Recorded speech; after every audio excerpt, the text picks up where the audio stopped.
আসসালামু আলাইকুম, ওয়েলকাম জানাচ্ছি আমার চ্যানেল এমএন কিচেন বিডিতে আরও একটি রেসিপি দেখার জন্য।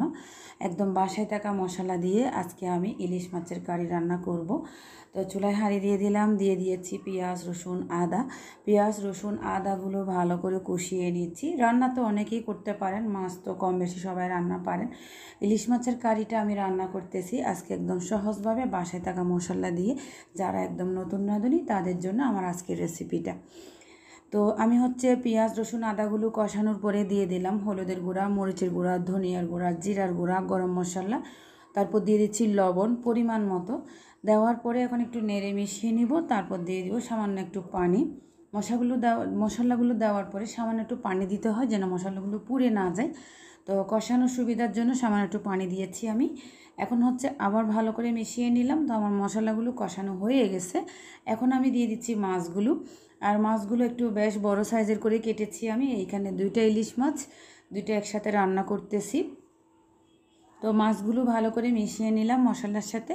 মেশানোর পরে এখন আমি ঢাকনা দিয়ে ঢেকে দিব 3 মিনিট। মশলাগুলো সাথে মাছগুলো দিয়ে আমি আর একটু কষাবো। মাছ মাংস যত কষানো হয় তত কিন্তু স্বাদ হয় বেশি।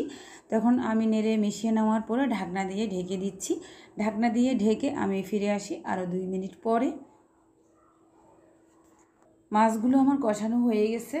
এখন আমি ঢাকনাটা উঠিয়ে নিলাম, দিয়ে দিচ্ছি উপর থেকে কয়েকটা কাঁচামরিচ একটু মাঝখানে ভেঙে।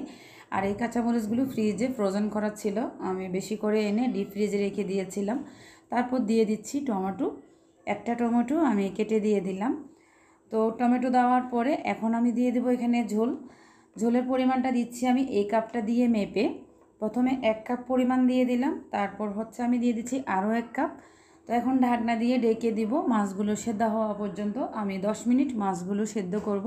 মাছ রান্না করতে গেলে কিন্তু বেশিক্ষণ সময় লাগে না, 10 থেকে 15 মিনিটের ভিতরে কিন্তু মাছগুলো রান্না করা হয়ে যাবে।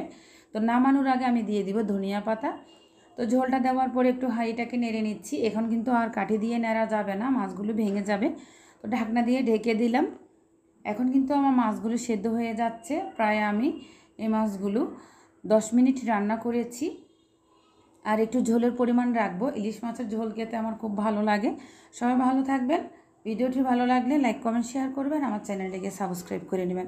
আজকের ভিডিওটা এখানে শেষ করছি। আল্লাহ হাফেজ।